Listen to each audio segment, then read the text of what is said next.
And welcome to the first installment of the 50 Surveys project. So this is a project where I will be optimizing surveys, auditing, doing kind of survey teardowns. We're going to do 50 surveys, 50 marketing surveys over the next 50 days from clients that I've worked with, companies that I like. If you have surveys that you would like me to take a peek at, please send them my way. You can DM me on Twitter. I'll pop my handle in the description. The first survey we're going to start off with is the NPS, the Net Promoter Score survey. If you have done any work with surveys, worked with clients in D2C or e-commerce SAAS, this is a pretty popular survey, a very common score to collect. And that's why I want to tackle it first. So I've got a copy of the question, the one question that is tied to collecting the NPS, calculating the NPS. And I pulled this template from SurveyMonkey. So we're going to go through a couple of things here. One, we're going to go through why not, why please don't use NPS. And two, how can we actually make it better? What could you do instead of the NPS? And over the course of these, the goal is to really unpack kind of the art of asking questions so that we can push towards a better, smarter, more accurate science of collecting data that we need, data that's accurate and unbiased, and really specific, so it becomes more and more actionable.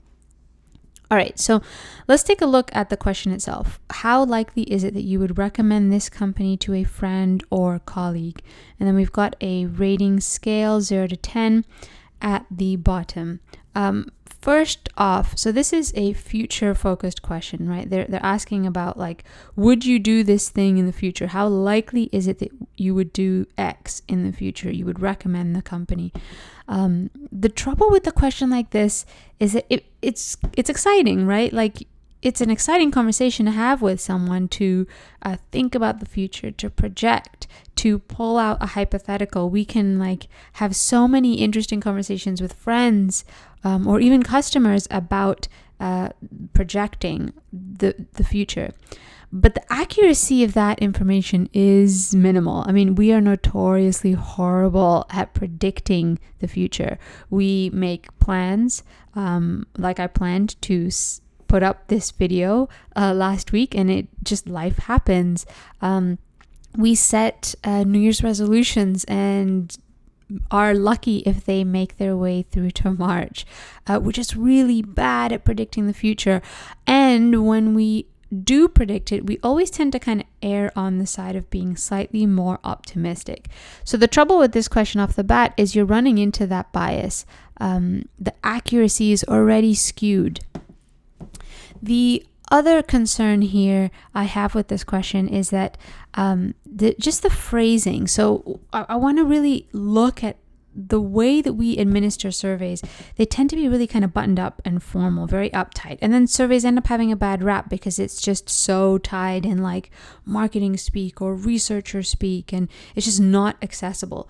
So we want to try to reframe questions in a way that is much more conversational, really kind of like human speak. So instead of friend or colleague, we might say someone or anyone, really kind of simplifying it. And we might phrase this, so I know the likely is tied to not at all likely, extremely likely, but we might phrase this in a way that is a past tense, because we know that folks just are horrible at predicting the future. All folks, myself included. So we might actually want to phrase this to say something more along the lines of the past tense being, and let's actually cross this out here as well. And we might actually redo it to say, have you, and this would be recommended, this company to, and we would just pop here, anyone before. Right? So already now what we're doing is we're taking this out of the hypothetical. And we're slipping it into something concrete, which requires very little there's no kind of bias. This is like, have you done this before or have you not done this before? Of course, in doing that, we remove the need for the rating scale, which is another problem. This scale, not only is the question kind of subjective, and the scale itself introduces a lot of wiggle room and a lot of bias. Is there really a concrete difference between a 6 and a 7? I mean, that's just super subjective. I, for example, am someone that I will very rarely give a 10, just because I think 10 is like this perfect standard. Whereas I know other folks will always give a 10 unless they've had a negative experience. So very, very different interpretation of the scale. I know that in the calculation of NPS, they do try to account for that by grouping. So they make 3 groups, like the 0 to 6 is one group, the 7 to 8 is another group, and the 9 to 10. So it does eliminate some of the nuance. But again, like, how big is the distinction between an 8 or a 9? I mean, we just have no data. We have no insight into how someone is thinking about this scale. And so to add to that, this question purely focuses on the positioning. So the goal of NPS is to predict growth. That's the way that the question was designed.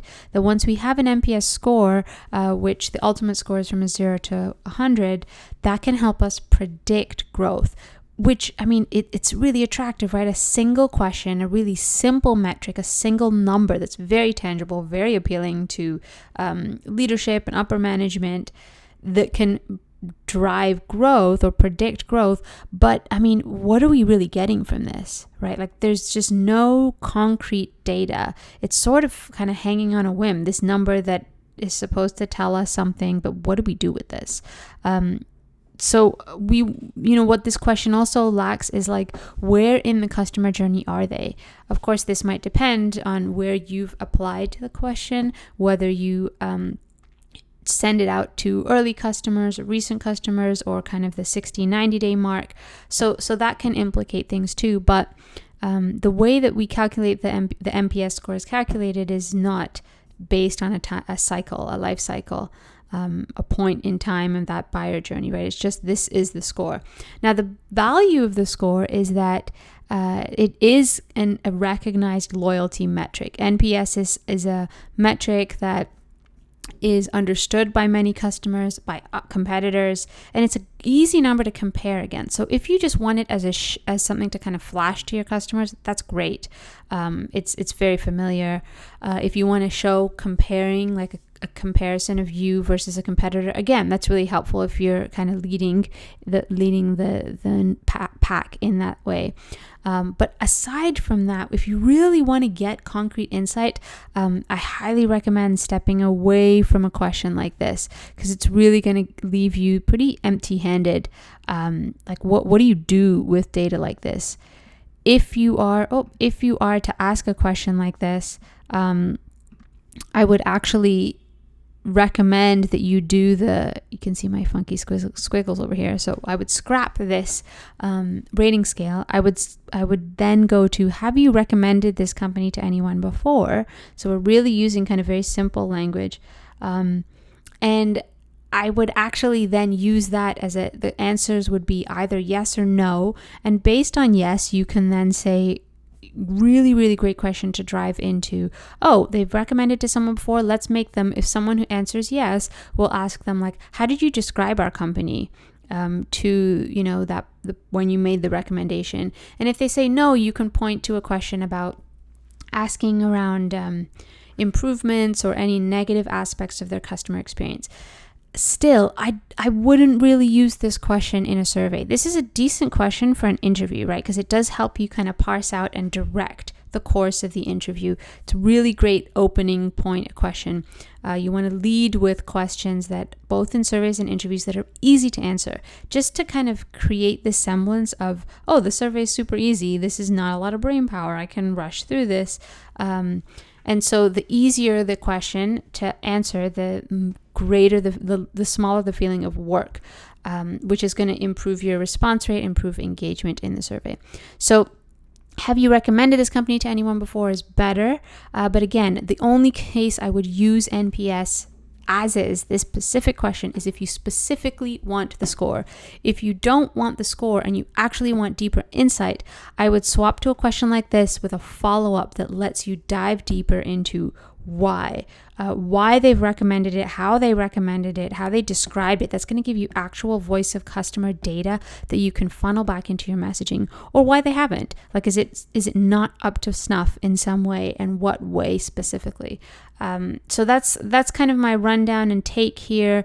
Again, it's going to depend on the goal of your survey, what you want to do with it, but you want to be always careful to not have future focused questions. Ask about the present or the past, so that folks can really answer accurately, and be mindful of response bias. It can seem kind of easy and nice to have these scales, because you can funnel and get like an average or a median, or in this case the NPS, but the value of insight that you're getting is minimal, right? It's really being hidden behind the interpretation of the scale, which in this case is pretty wide.